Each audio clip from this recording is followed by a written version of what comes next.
Hello les amis, j'espère que vous allez bien. On se retrouve aujourd'hui pour une nouvelle vidéo et je vais vous faire donc du coup mon top 5 de mes attractions préférées à Magic Kingdom à Walt Disney World. Donc si ça vous intéresse, restez bien là et c'est parti.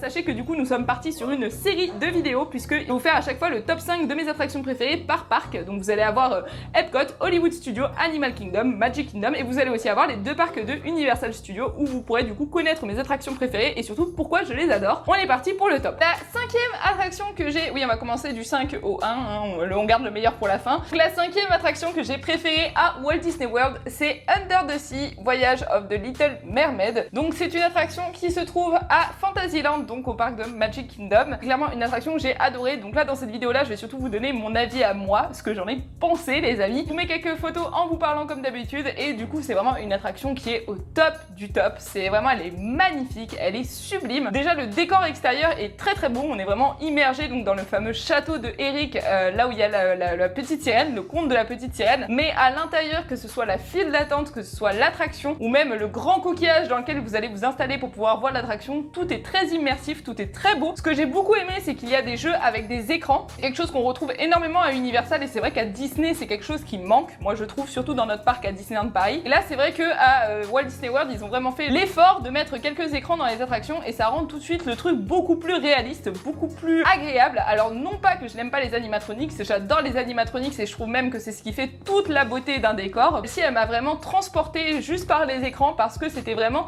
quand vous êtes dans l'attraction et que vous voyez en fait des bulles d'eau passer au-dessus de vous via les écrans et qu'ensuite il y a du coup la petite sirène qui passe juste au-dessus de vous, c'est absolument magnifique. Et pour ça j'ai vraiment adoré, je trouve que c'est une attraction, donc c'est une attraction lente, il n'y a pas de descente, il n'y a pas de chute, il n'y a rien du tout. Vous êtes dans un coquillage et vous faites le tour en fait du conte de la petite sirène. En dehors du fait qu'il y a les écrans et que l'attraction paraît très moderne, au niveau des animatroniques c'est juste magnifique, la synchronisation avec la musique est parfaite, les jeux de couleurs sont super beaux. Ma scène préférée c'est la scène où on a du coup sous l'océan, donc Under the Sea du coup, avec Sébastien du coup et tous les poissons autour de nous. On tourne vraiment autour d'une centaine de poissons qui dansent, qui chantent, etc.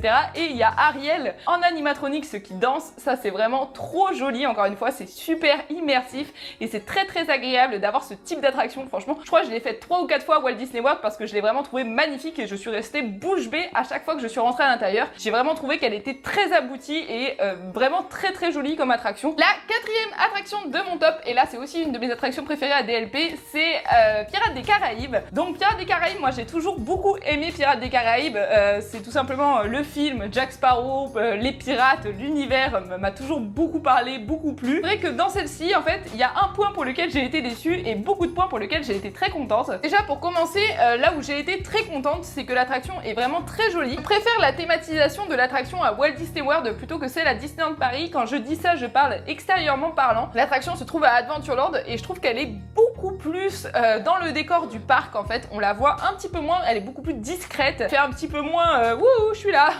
À Disneyland Paris, vous avez un énorme drapeau qui est au loin avec du coup marqué Pirates des Caraïbes. Là non, c'est beaucoup plus discret quand vous rentrez dans le land d'Adventureland avec du coup la taverne de Tortuga qui est juste en face, qui est très bien aussi comme restaurant, ça je vous en parlerai dans une autre vidéo. C'est vrai que vous rentrez dans un land en fait entièrement un peu thématisé sur le thème des pirates. Vous avez même un point rencontre photo avec Jack Sparrow juste à côté du coup avec des décors de Pirates des Caraïbes. Ça rend vraiment le lieu beaucoup plus attrayant qu'à Disneyland Paris où il y a juste l'attraction et des feuillages à côté avec le Blue Lagoon quand on descend. Là c'est vrai que le lieu est beaucoup plus attrayant, en tout cas pour l'extérieur j'ai vraiment beaucoup plus aimé Disneyland Paris. Pour ce qui va être de la file d'attente, là clairement elle est similaire mais pas aussi bien que celle qu'on a à DLP. Moi j'ai pas trop kiffé, je la trouvais trop sombre avec un manque de décor. À Disneyland Paris c'est vrai que la file d'attente de Pirates des Caraïbes elle est très attrayante, il y a énormément de petits jeux, vous avez les cartes qui bougent toutes seules, vous avez les prisonniers, enfin vous avez plein de trucs dans la file d'attente qui sont assez rigolos, vous avez une rampe entièrement faite avec des boulets, enfin des trucs assez sympas. Là c'est vrai que pour le coup elle est beaucoup moins attrayante lorsque vous êtes à Walt Disney World. Par contre l'attraction en soi-même elle est magnifique. Il y a des scènes supplémentaires qui sont vraiment très très belles et très bien faites. Moi personnellement j'ai beaucoup aimé. Franchement je trouve qu'il n'y a rien à en redire. Le seul truc pour lequel j'ai été déçue les amis, pas de descente en fait. Moi dans la mienne ce que je kiffe à DLP c'est au moment où on se fait prendre en photo qu'il y a une descente commasse dans l'attraction. Là il n'y a pas de descente les amis. Oh j'ai halluciné quand j'ai fait l'attraction, je suis sortie, j'ai dit mais on l'a vécu la descente, je me suis endormie pendant la descente, qu'est-ce qui s'est passé pendant la descente? Mon chéri il me dit bah non mais il n'y avait pas de descente, il n'y avait pas de descente, mais c'est pas possible. Alors il y a une descente mais elle est toute petite, un petit peu comme à Disneyland Paris, vous savez là où il y a les pirates qui se battent avec, vous savez il y a des genres, quand on arrive presque à la scène où il y a le feu, vous savez, il y a une toute petite descente là qui vous permet d'arriver en bas. Voilà, c'est à peu près la petite descente. Bon après, c'est vrai que ça rend le truc un petit peu plus familial parce que pour tous ceux qui n'aiment pas la grosse descente justement qu'il y a à Disneyland Paris, là Walt Disney World, elle n'y est pas. Mais du coup, moi je trouve que ça enlève un truc. Même s'il y a des scènes supplémentaires, ça je trouve que ça enlève un truc. Par contre, la scène où on passe entre les deux bateaux se tirent dessus, il y a un bateau où il y a Barbossa dessus, cette scène-là, je la trouve juste magnifique, elle est vraiment géniale. Donc du coup, ma quatrième attraction préférée à Walt Disney World, les amis, ce sera Pirates des Caraïbes. La troisième attraction que j'ai mis dans mon top, du coup pour Magic Kingdom, ce sera Jungle Cruise. Donc là c'est pareil, c'est à Adventureland et clairement Jungle Cruise c'est un truc que je regrette de ouf qu'on n'a pas à DLP. Clairement c'est trop dommage qu'on n'ait pas cette attraction parce qu'elle est vraiment géniale et pour le coup je pense que à Disneyland Paris c'est quelque chose qui pourrait être faisable. C'est pas comme Splash Mountain où vous allez être mouillé à la fin. Là vous êtes absolument pas mouillé, c'est une balade en fait en bateau, seulement que bon oui certes c'est en plein air, je l'admets, qui vous promène du coup dans la jungle et qui vous permet de voir des animatronics d'animaux sauvages du coup avec une histoire assez rigolote, des animateurs, etc.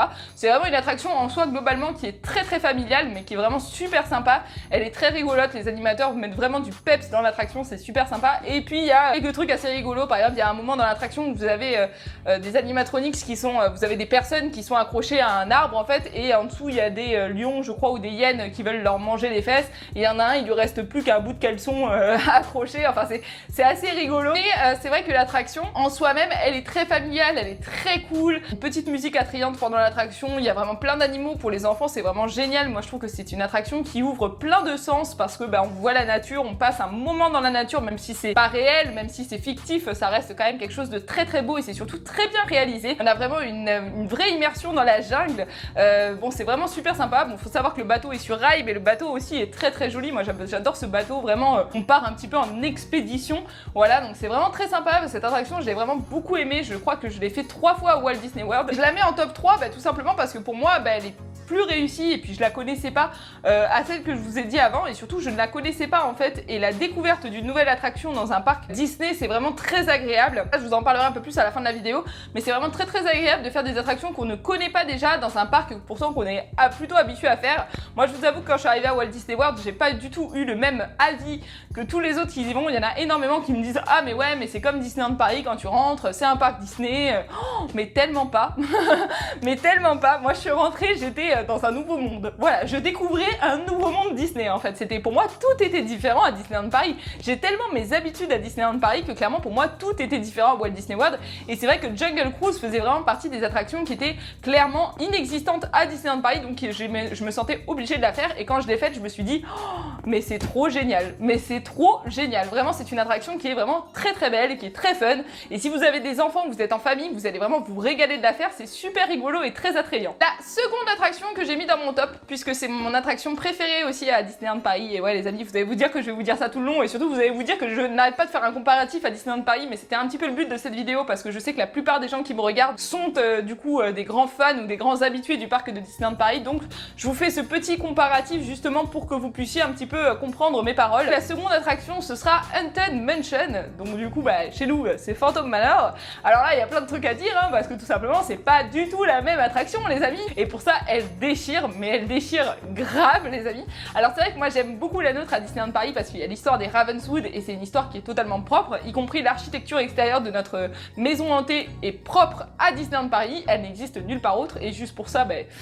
big coup de cœur pour cette attraction tout simplement. Mais tout simplement lorsque je suis allée à la maison hantée, la première fois je crois que j'ai fait 40 minutes d'attente et déjà j'ai trouvé que la file d'attente c'était... Alors attention là je compare pas du tout à Disneyland Paris parce que celle de Disneyland Paris je l'aime beaucoup et du coup je n'ai pas de défaut particulier à lui donner. Mais si attention je tiens à préciser que je n'ai pas encore fait la nouvelle rénovation, mais si je viens y retourner donc normalement en septembre c'est clair que je vous parlerai de nouvelles rénovations qui ont été faites à Phantom Manor, même si j'arrive un petit peu tard à en parler, voilà tout simplement, je vous donnerai mon avis. Pour celle de Walt Disney World, clairement elle est magnifique, la file d'attente est sublime, j'aime beaucoup le fait qu'on soit protégé du soleil, il y a comme des petites pergolas vertes partout. La file d'attente est super enrichie avec plein de trucs, par exemple vous avez des murs avec des instruments de musique que vous pouvez toucher et le bruit de l'instrument de musique sonne en fait tout simplement. Si vous touchez une clarinette vous allez avoir le son de la clarinette. Vous avez aussi un homme dans un cercueil qui, faut faire attention parce que moi ça m'est arrivé, en fait le cercueil coule, en fait il y a de l'eau qui sort du cercueil et ça vous arrose. Ensuite il y a un point photo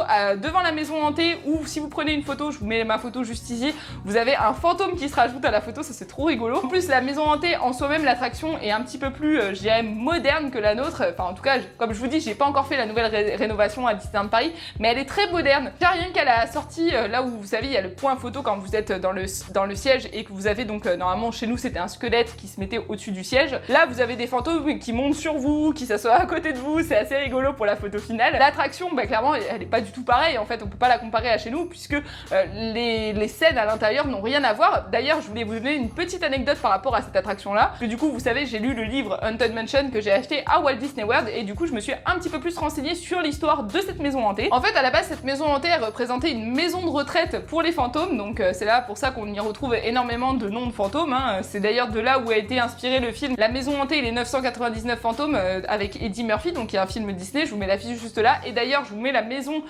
du film en photo et juste à côté la maison de Walt Disney World, donc la maison hantée, la Haunted Mansion de Walt Disney World, clairement c'est la même maison, il y a même d'ailleurs la véranda à l'extérieur, c'est la même, donc elle y ressemble vraiment beaucoup. Mais il y a une histoire un petit peu plus travaillée à l'intérieur puisqu'il y a l'histoire de Constance Hatchaway, donc je sais pas si je le dis correctement. C'est une femme, il l'appelle la veuve noire, tout simplement puisqu'elle a épousé 5 hommes, puis ensuite elle les a assassinés pour récupérer leur fortune. Donc voilà, ça c'est un peu l'histoire que vous pouvez retrouver dans la maison hantée, puisque très souvent on voit des tableaux de cette femme-là, on voit les hommes à côté, et puis lorsque notre du coup siège pivote, on voit qu'en fait l'homme s'est fait couper la tête, ou il a un barreau enfoncé dans le dos, enfin voilà, ou qu'il était en fait sur une boîte de dynamite. Enfin voilà, ça c'est un petit peu l'histoire, la storyline de cette attraction, même si ça reste quand même initialement une maison de retraite pour les fantômes. C'est une attraction qui est vraiment très bien. Il faut savoir que là récemment, je crois dans les années 2006-2007, ils ont rajouté dans le tombeau le nom de Madame Léota, voilà, donc vous savez c'est la boule, la femme qui est dans la boule qui vous parle. Elle est présente aussi du coup dans l'attraction Haunted Mansion à Walt Disney World. Franchement c'est une super attraction, elle est vraiment bien. Moi ma scène préférée c'était la scène des escaliers, je l'ai trouvée hyper innovante et très moderne. Ce sont en fait des escaliers qui montent en hauteur, il y en a plusieurs etc. Et vous voyez en fait les pas des fantômes s'illuminer sur les escaliers, ça j'ai trouvé ça trop joli. Vous avez aussi, oh là là non, mon dieu, la scène du cimetière elle est géniale, surtout que vous en fait avec votre siège vous tombez en arrière et vous rentrez dans le cimetière, il y a des petits fantômes qui sortent de partout qui font flipper de ouf les amis.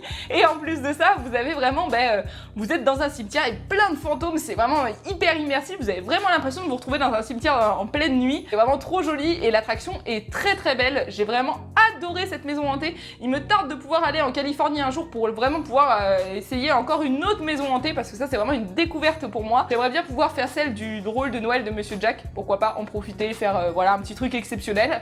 Mais pour le coup celle de Walt Disney World, clairement je la classe en deuxième dans mon top parce qu'elle est vraiment géniale. La dernière attraction que j'ai adorée à Walt Disney World, c'est Splash Mountain. Et ouais les amis, cette attraction elle est trop bien. Donc déjà vous le savez, l'attraction est basée sur le film Les Mélodies du Sud. Voilà, si vous l'avez pas vu, foncez le voir les amis. C'est une attraction qui est vraiment bien thématisée. Elle est tellement jolie au niveau des couleurs, au niveau des musiques, au niveau des décors, c'est incroyable. C'est vraiment pour moi l'une des plus belles attractions d'un parc Disney. Elle est magnifique. Déjà, elle est bourrée de couleurs. Toutes les couleurs sont travaillées, ne serait-ce que sur par exemple les feuilles d'un arbre arbre, il va avoir différentes couleurs, différentes formes, etc. C'est vraiment super beau. Vous rentrez quand même, l'attraction est relativement longue, ça j'ai beaucoup apprécié parce que vous rentrez quand même dans plusieurs décors.